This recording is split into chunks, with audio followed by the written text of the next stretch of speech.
Actor Michael Manno joins us today for an epic conversation. He played Leo, Lex's best friend in Superboy. Super excited, guys. Let's do it.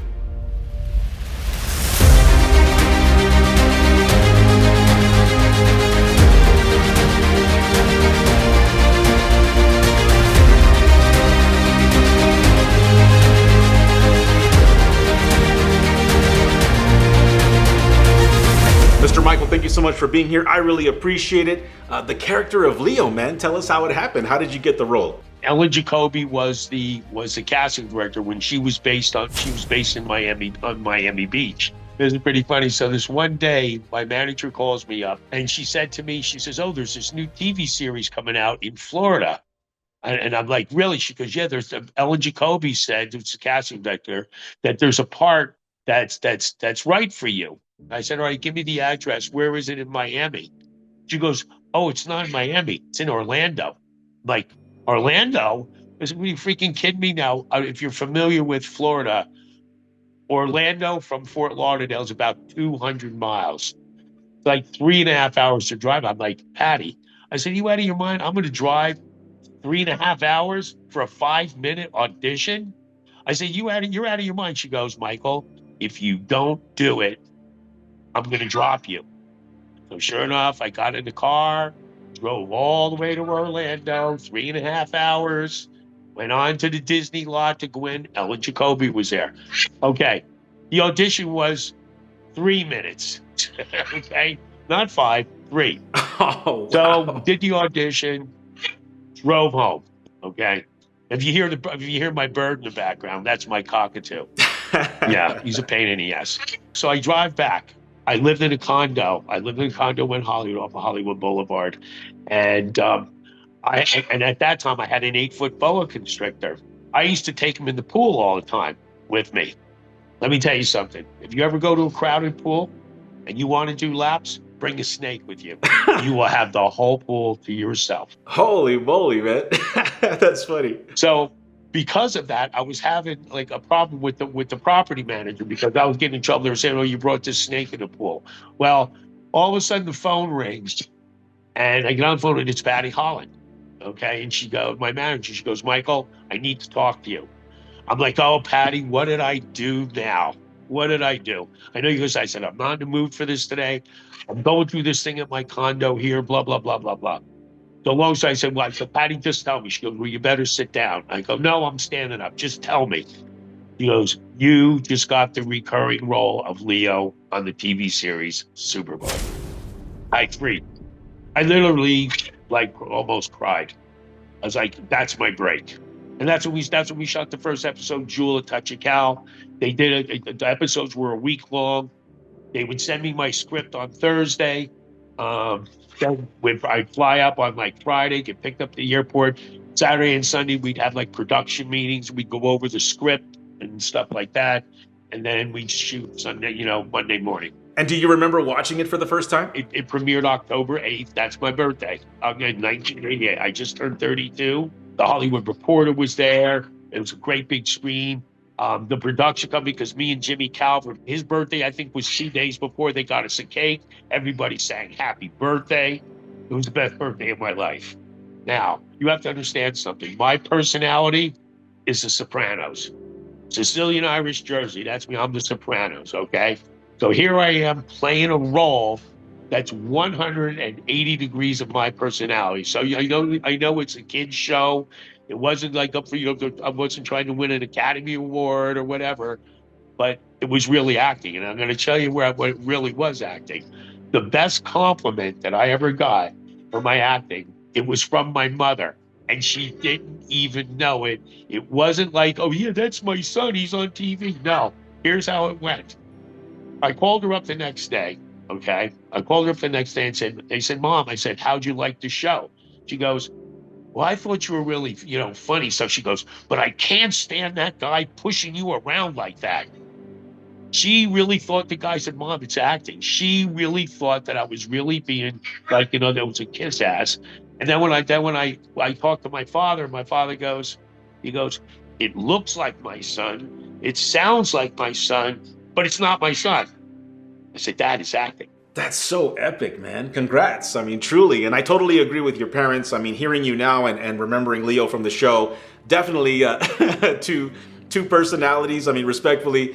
Overall, do you have a favorite scene or episode, a favorite Leo moment? If I were to pick a moment that was really the best, the episode The Fixer, we were shooting at UCF, University of Central Florida.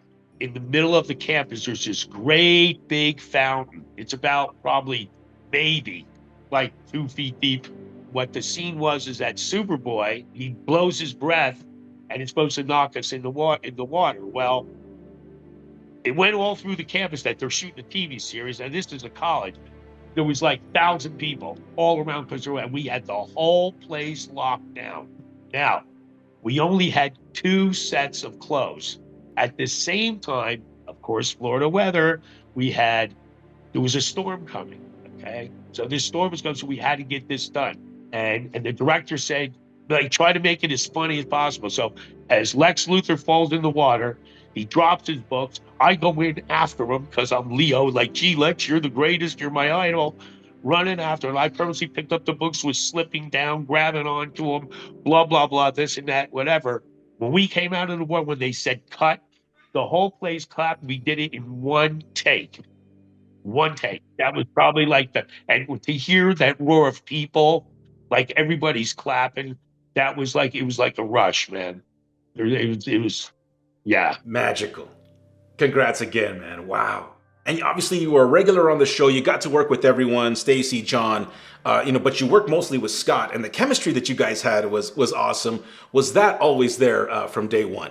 I'm going to give you the inside dope. Now, listen, I'm not really talking about him because God rest his soul, he died years ago, okay? The deal was he acted more like Lex Luthor off camera than on camera. Really? They always had a problem with him. And I remember this one day, I showed up at the set and Scott wasn't there yet. And then he arrived late. David Nutter said, listen, Mike, we're having a problem with Scott right now. I said, David, let me have a talk with him. Now I go into Jersey mode. Now I'm the Sopranos. I went out and grabbed him by their shirt and said, listen, you did one Gloria Estefan video. You think that you're Marlon Brando. I said, but this is an opportunity of a lifetime. If you mess this up for me, you're going to have a problem.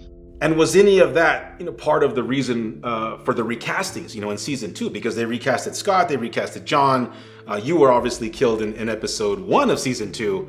And it was sad, but... What happened was they fired Scott Wells and John Haynes Newton. Now, the story that I don't like to spread rumors, but the story that I heard, whether it's true or not, it's kind of funny. But when I heard that John Newton was in Orlando, we had an image to upkeep because this is Orlando, Disney. We go out places. People will recognize us all the time because it's a kid's show. The bottom line is I heard that John Haynes Newton, what happened was he got pulled over for drunk driving. And when the cop came up, I heard because the guy he was with told the story. And when the cop came up and said, you're under the influence, he's like, you don't know who I am? I'm Superboy, blah, blah, blah. He started with that attitude. The cop goes, well, if you're Superboy, John, I would have highly recommended tonight that you would have flown instead of drove. And like I said, I don't like to spread rumors. I believe none of what I hear and half of what I see. But that's the story that I got. No, I understand. And if it did happen, I'm glad that everybody's okay. I'm glad John's okay. As far as Scott goes, because he was so campy and he wasn't playing the part right, they had to fire him. So now when it came to me, unfortunately, they had to have continuity in the show. That's why the next season, I was in the first episode, which I got killed. When they say there's no business like show business, it's the craziest, most unstable, ridiculous business to be in the world. But I wouldn't do anything else but. It made me disciplined. It made me very appreciative to see, to have an opportunity like that. I've looked back and I can say to people, I did that. That's amazing. Congrats again, man. All of this is so awesome. Hearing these stories, it's the movie within a movie that I love, the behind the scenes, and you've definitely had an epic journey, man. You've worked with a lot of people in Superboy throughout your career. Is there anyone that, who you were just in awe, who had you starstruck out of all the people that you've worked with? It would be Burt Reynolds. While I was on Superboy, Okay, this was like in February, we were on hiatus. So Patty called me up and told me there's a new TV series coming out called BL Striker with Burt Reynolds. He's the executive producer. Now they were shooting at a place called Banana Mac in West Palm Beach. It's a big bar. So I'm studying the script, and then I'm hearing from my manager, you have a one-on-one scene with a major star. Don't mess this up. Blah, blah, blah. You're putting all this pressure on me, like, like unknown actors don't get to do this, blah, blah, blah. So here it is when we're blocking the shot. We're inside the club and we're standing on the stairs together because we're going to block out the shot. I'm looking at this guy going, Smokey and the Bandit, Longest Yard, Cannonball Run, all these things. I'm saying this is a major start. I'm like really nervous. The scene was he comes in, I mistake him for a stripper. That's for essentially to play. He's looking for Rita Moreno. When it starts that he goes down the stairs out and comes in the door. When he went out the door, he leaned back in and goes, Mike, that was perfect. Then all the nervousness, it just ran right out. I was comfortable, blah, blah, blah. I was told that if Burt Reynolds likes you, and this is his trademark, he gives you really good close-ups.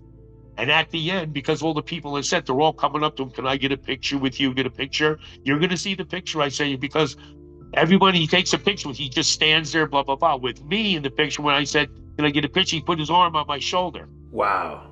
And they said, he doesn't really do that. He must have really liked you. And that was it. And I got a nice letter from them saying you did a good job. And I was in awe. And you want to know something? Yeah, they're just regular people. They're just regular people. As they do, they all bleed and die the same as we do. Right on, man. Congrats again. Mr. Mike, thank you so much for being here. I really appreciate it. Super congrats on all your incredible work, talent, and success. Guys, thank you so much for watching. Rewatch Superboy. It's an awesome show, awesome times, awesome cast. Thank you for watching. Thank you for believing, and we'll see you soon. Cheers.